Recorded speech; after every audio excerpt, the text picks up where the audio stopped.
Hello दोस्तों, आज की इस वीडियो में हम बात करेंगे thyroid hormone. Thyroid hormone synthesis कैसे होता है, सीक्रेट कैसे होता है और इसका फंक्शन क्या होता है। तो देखिए, जो फर्स्ट लाइन यहाँ पे दी गई है, thyroid produces try iodothyronine T3 and thyroxine T4। Thyroid gland जो होती है ये प्रोड्यूस करती है T3, जिसको हम ट्राई आइडोथायरोनिन बोलते हैं, और थायरोक्सिन, जिसको हम T4 भी बोलते हैं। तो ये थायराइड ग्लैंड से प्रोड्यूस होते हैं और इसमें क्या होता है, ये आयोडीन कंटेनिंग हार्मोन होते हैं और इनके जरिए बॉडी का मेटाबॉलिक रेट कंट्रोल किया जाता है। तो ये नॉर्मल से इंट्रोडक्शन है। उसके बाद देखिए सोर्स, ये बनते कैसे हैं और कहाँ कहाँ बनते हैं। सबसे पहले देखिए, ये फॉलिकल्स ऑफ थायराइड, ये थायराइड के फॉलिकल में बनते हैं। अभी हम नीचे मैकेनिज्म देखेंगे। और उसके बाद क्या है, 5 प्राइम डी आयोडीनेज कन्वर्ट। तो ये एक एंजाइम है जो ये कन्वर्ट करता है T4 को T3 में। और कहाँ, ये पेरिफेरल टिश्यू में कन्वर्ट करता है। फॉलिकल जो होता है थायराइड ग्लैंड में होता है, वहां पे थायराइड हार्मोन बनता है। लेकिन T4 जो थायराइड ग्लैंड में बना हुआ होता है, वो जब सर्कुलेशन में आता है उसको 5 डी आयोडीनेज कन्वर्ट कर देता है T3 में। तो यहाँ पे देखिए एक निमोनिक दिया गया है कि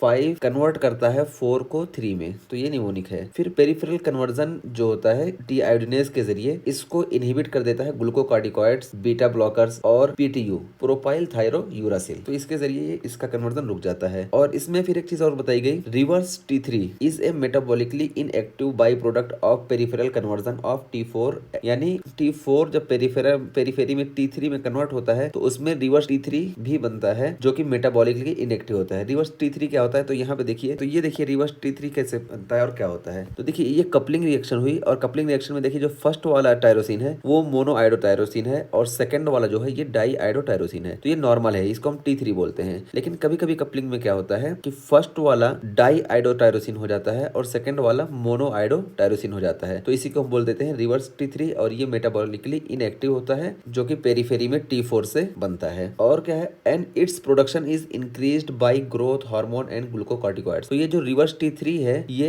ज्यादा बनता है ग्रोथ हार्मोन से और ग्लूकोकॉर्टिकॉइड्स से। और फिर उसके बाद function of thyroid peroxidase. Thyroid peroxidase एक एंजाइम होता है, ये थायराइड पेरोक्सीडेज है। इसके फंक्शन क्या, अभी हम आगे बात करते हैं एंजाइम के बारे में मोर डिटेल। तो थायराइड पेरोक्सीडेज में 3 फंक्शन मेन होते हैं। ये ऑक्सीडेशन, ऑक्सीडेशन मतलब ये आयोडीन के 2 मॉलिक्यूल को एक में जोड़ देता है, ऑक्सीडेशन में इसका ये फंक्शन होता है। ऑर्गेनिफिकेशन, ऑर्गेनिफिकेशन का मतलब ये है कि ये जो नॉर्मल पेप्टाइड चेन है, इसमें जो टायरोसिन रेसिड्यूज है, इस पे ये आयोडीन को ऐड कर देता है। तो इसको हम बोलते हैं ऑर्गेनिफिकेशन ऑफ आयोडीन। और जो थर्ड इसका है, coupling of mono iodotyrosine and di iodotyrosine. तो ये मोनो आयोडोटायरोसिन और डाई आयोडोटायरोसिन को जोड़ देता है। तो अब देखिए, ये मोनो आयोडोटायरोसिन था और ये डाई आयोडोटायरोसिन था और ये दोनों आपस में जुड़ गए, कपलिंग रिएक्शन हुई और इसको करने वाला कौन है, पर ऑक्सीडेज एंजाइम है। तो ये तीसरा फंक्शन इसका है। पर ऑक्सीडेज एंजाइम जो है ये इनहिबिट किससे होता है, तो बताया गया PTU, प्रोपाइल थायरोयूरासिल और मेथिमाजोल, इन 2 ड्रग से ये इनहिबिट होता है। और देखिए, डाई आइडोटायरोसिन और डाई आइडोटायरोसिन अगर कपलिंग होती है तो यहाँ पे बनता है T4, और अगर डाई आइडोटायरोसिन और मोनो आइडोटायरोसिन का कपलिंग होता है तो यहाँ पे बनता है T3।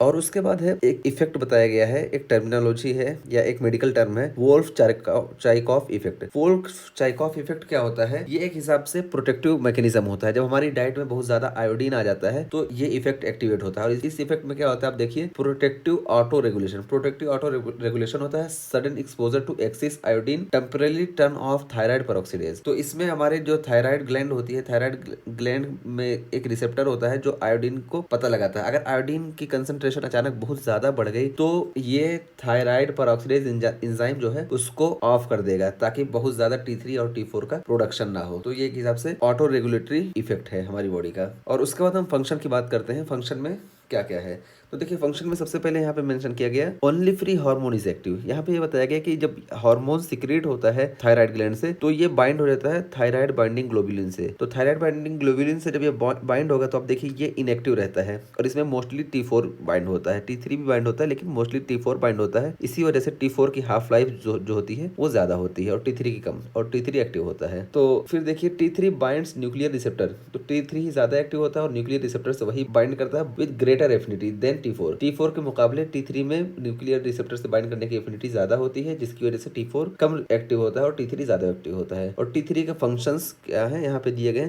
7 फंक्शंस है। सबसे पहला फंक्शन है ब्रेन मेचुरेशन, तो ये ब्रेन मेचुरेशन में काम करेगा। सेकंड फंक्शन है बोन ग्रोथ, तो बोन ग्रोथ होगी इससे, ये ग्रोथ हार्मोन के साथ काम करेगा। थर्ड फंक्शन है बीटा एड्रेनर्जिक इफेक्ट्स। तो इसमें देखिए, बीटा एड्रेनर्जिक इफेक्ट्स में क्या करेगा, ये बीटा 1 रिसेप्टर को बढ़ा देगा, जिसकी वजह से कार्डियक आउटपुट बढ़ जाएगा, हार्ट हार्ट रेट बढ़ जाएगा, स्ट्रोक वॉल्यूम बढ़ जाएगा, हार्ट कॉन्ट्रैक्टिलिटी बढ़ जाएगी। और beta blockers elevate adrenergic symptom in thyrotoxicosis. अगर थायरोटॉक्सिकोसिस हो रहा है तो एडरिनर्जिक सिम्टम जो बहुत ज्यादा बढ़ जाता है, अगर हम बीटा ब्लॉकर दे दें तो वो चीज खत्म हो जाएगी, ये बताया गया है। और चौथा फंक्शन है बेजल मेटाबॉलिक रेट इंक्रीज। ये बेजल मेटाबॉलिक रेट को इंक्रीज कर देता है क्योंकि सोडियम पोटेशियम एटीपेस को ये फास्ट कर देता है, जिसकी वजह से ऑक्सीजन कंजम्पशन ज्यादा हो जाता है, रिस्पिरेटरी रेट इंक्रीज हो जाता है और बॉडी टेम्परेचर भी इंक्रीज हो जाता है। और पांचवा फंक्शन इसका है कि ये ब्लड शुगर को इंक्रीज कर देता है। ब्लड शुगर को इंक्रीज करने में ये ग्लाइकोजिनोलाइसिस, ग्लाइकोजन का ब्रेकडाउन इंक्रीज कर देता है और ग्लूकोनियोजेनेसिस भी इंक्रीज कर देता है, जिसकी वजह से ब्लड शुगर इंक्रीज हो जाता है। और छठा फंक्शन इसका है ब्रेक डाउन लिपिड्स। तो ये लिपिड को ब्रेक डाउन करता है, यानी लाइपोलिसिस को इंक्रीज कर देता है। और सातवां फंक्शन इसका क्या है कि ये बेबीज में सर्फेक्टेंट सिंथेसिस को स्टिमुलेट करता है। और अब बात करते हैं रेगुलेशन की। रेगुलेशन रेगुलेट कैसे होता है, तो अब देखिए ये टीआरएच, थायराइड रिलीजिंग हार्मोन, ये सिंथेसिस होता है हाइपोथैलेमस में। ये स्टिमुलेट करता है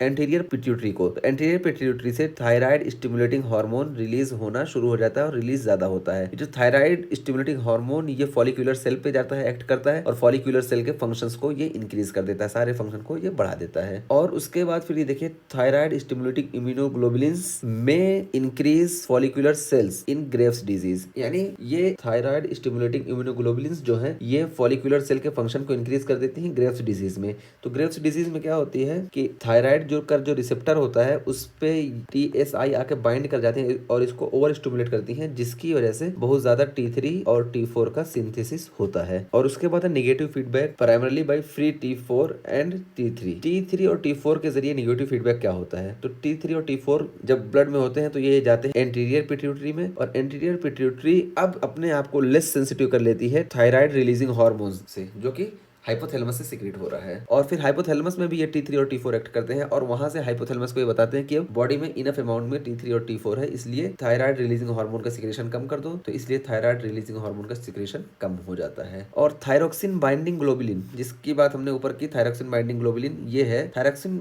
binding globulin binds most T3 T4 in blood. तो ब्लड में फ्री T3 और T4 को ये बाइंड कर लेता है, मोस्टली T4 को ये बाइंड करता है और बाउंड T3 T4 इनएक्टिव हो जाते हैं, वो एक्टिव नहीं रहते हैं। फिर जब जरूरत होती है तो इसमें से रिलीज होते हैं मेनली T3 की फॉर्म में। और फिर क्या है, increase thyroxine binding globulin in pregnancy. तो प्रेगनेंसी में हमारे लीवर का फंक्शन बढ़ जाता है, जिसकी वजह से थायरोक्सिन बाइंडिंग ग्लोबुलिन बढ़ जाती है। और अगर हम ओरल कॉन्ट्रासेप्टिव पिल किसी को दे रहे हैं पेशेंट को, तो उसमें भी एस्ट्रोजन बढ़ता है और एस्ट्रोजन बढ़ने की वजह से थायरोक्सिन बाइंडिंग ग्लोबुलिन की कंसंट्रेशन बढ़ जाती है। जब इसकी कंसंट्रेशन बढ़ जाती है तो हमारी बॉडी को फिर भी जरूरत होती है, जिसकी वजह से टोटल T3 और T4 का सिंथेसिस जो होता है वो बढ़ जाता है ताकि बॉडी की नीड पूरी हो सके। और डिक्रीज थायरोक्सिन बाइंडिंग ग्लोबुलिन इन स्टेरॉइड यूज। स्टेरॉइड का अगर हम यूज करते हैं उसमें क्या होता है, लीवर का फंक्शन कम हो जाता है और थायरोक्सिन बाइंडिंग ग्लोबुलिन की कंसंट्रेशन कम हो जाती है और ये नेफ्रोटिक सिंड्रोम में भी देखने को मिलता है। और फिर उसके आगे बताया गया कि T3 और T4 ही ऐसे लाइपोफिलिक हार्मोन है जो कि चार्ज होने के बावजूद इनको जरूरत होती है स्पेसिफिक ट्रांसपोर्ट की, यानी फैसिलिटेट डिफ्यूजन इनको भी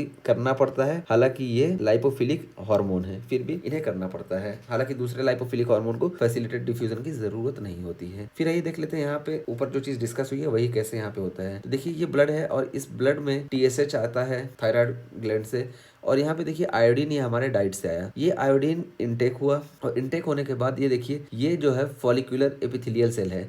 फॉलिकुलर एपिथेलियल सेल में देखिए आयोडीन यूं गया और यहाँ से ये थायराइड पर ऑक्सीडेज इसको ऑक्सीडेशन किया और आयोडीन को इसने कन्वर्ट कर दिया आयोडीन मॉलिक्यूल में। ये ऑक्सीडेशन हुआ, पहला फंक्शन हुआ थायराइड पर ऑक्सीडेज का। और न्यूक्लियस में ट्रांसक्रिप्शन होता है जिसकी वजह से प्रोटीन सिंथेसिस होती है और इस प्रोटीन सिंथेसिस में टायरोसिन ऐड होता है। जब टायरोसिन ऐड हो जाता है तो इसको हम बोल देते हैं थायरोग्लोबिन। तो ये जो चैन बनी थायरोग्लोबिन की चैन एक बन गई, ये देखिए। और ये जो ऑक्सीडाइज आयोडीन है ये इस थायरोग्लोबिन से ऐड होता है और इस थायरोग्लोबिन से ये आयोडीन मॉलिक्यूल जो ऐड होता है इसी को हम बोल देते हैं ऑर्गेनिफिकेशन ऑफ आयोडीन। तो अब ये देखिए थायरोग्लोबिन और ये आयोडीन मिलकर अब क्या बनाया, मोनोआयोडोथायरोन डाइआयोडोथायरोनिन। तो अगर टायरोसिन पे एक जगह ऑर्गेनिफिकेशन हुआ तो इसको हम बोल देते हैं मोनोआयोडोटायरोसिन और अगर टायरोसिन पे दो जगह ऑर्गेनिफिकेशन हुआ तो इसको हम बोल देते हैं डाइआयोडोटायरोसिन। तो अब देखिए ये ऑर्गेनिफिकेशन हुआ तो यहाँ पे मोनोआयोडोटायरोसिन डाइआयोडोटायरोसिन दोनों तरह के ये बनेंगे। अब उसके बाद फिर क्या होता है, फिर इसी थायराइड पर ऑक्सीडेज की ही मदद से पहला फंक्शन इसका हुआ ऑक्सीडेशन, दूसरा फंक्शन हुआ ऑर्गेनिफिकेशन और तीसरा फंक्शन ये करेगा कपलिंग रिएक्शन। कपलिंग रिएक्शन में हम क्या करेंगे, एडजेसेंट जो थायरोग्लोबिन है, टायरोसिन रेसिड्यूज इसमें है, उसको ये जोड़ देगा और जब जोड़ेगा तो आपको मालूम है कि यहाँ पे T3, T4, T1 and T2 सब बनने की पॉसिबिलिटी है, क्योंकि हो सकता है कुछ मोनोआइडोटायरोसिन दूसरे से ना ऐड हो पाए तो वो बन जाएंगे T1 या मोनोआइडोटायरोसिन, और हो सकता है मोनोआइडोटायरोसिन दो बार ऐड हो जाए दोनों में तो ये बन जाएंगे डाई आइडोटायरोसिन, या डाई मोनोआइडोटायरोसिन और डाई आइडोटायरोसिन मिलेंगे, कपलिंग रिएक्शन होगी तो ये बन जाएंगे T3, या डाई आइडोटायरोसिन और डाई आइडोटायरोसिन के बीच में कपलिंग रिएक्शन होगी तो ये बनेंगे T4। तो ये कपलिंग रिएक्शन होगी और यहाँ से T3 और T4 बनेंगे और ये पूरी एक चेन होगी।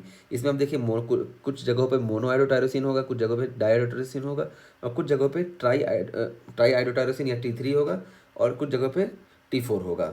अब ये पूरी चेन प्रोटीन चेन जो है इस एंडोसाइटोस होगा और एंडोसाइटोस होने के बाद यहाँ पे आएगा तो अब देखिए ये पूरी चेन है। अब यहाँ पे प्रोटीएज एंजाइम वर्क करेगा और ये प्रोटीएज एंजाइम इसमें से T3 और T4 को कट करके अलग कर देगा और सर्कुलेशन में भेज देगा, जबकि मोनोआइडोटायरोसिन और डाई आइडोटायरोसिन यहाँ से निकलेंगे और ये मोनोआइडोटायरोसिन और डाई आइडोटायरोसिन पे डाई आयोडीनेज एंजाइम वर्क करेगा और यहाँ से इस चेन पे से आयोडीन को अलग कर देगा और टायरोसिन को अलग कर देगा।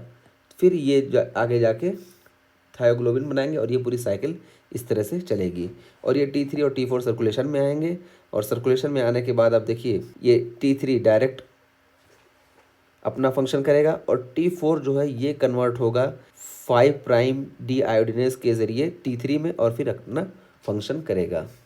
और यही चीज़ देखिए यहाँ पे पूरी दिखाई गई है कि हाइपोथैलेमस से थायराइड रिलीजिंग हार्मोन सीक्रेट होगा जो कि पॉजिटिव इफेक्ट देगा एंटीरियर पिट्यूटरी पे और फिर एंटीरियर पिट्यूटरी सीक्रेट करेगी थायराइड स्टिमुलेटिंग हार्मोन। ये थायराइड स्टिमुलेटिंग हार्मोन स्टिमुलेट करेगा थायराइड फॉलिकुलर सेल को और थायराइड फॉलिकुलर सेल सिंथेसिस करेगी T3 और T4 का और ये T3 और T4 अपना काम करेंगे, पॉजिटिव इफेक्ट देंगे इफेक्टर ऑर्गन पे जहाँ पे इनकी ज़रूरत होगी जितने भी सेल पे। और ये देखिए T4 और T3 ये एंटीरियर पिट्यूटरी और हाइपोथैलेमस को सप्रेस करते हैं ताकि हाइपोथैलेमस TRH ना सीक्रेट करे और एंटीरियर पिट्यूटरी TSH सीक्रेट ना करे। और सोमेटोस्टैटिन, डोपामिन, ग्लूकोकॉर्टिकॉइड्स ये एंटीरियर पिट्यूटरी को सप्रेस करते हैं ताकि TSH का स्टिमुलेशन रुक जाए।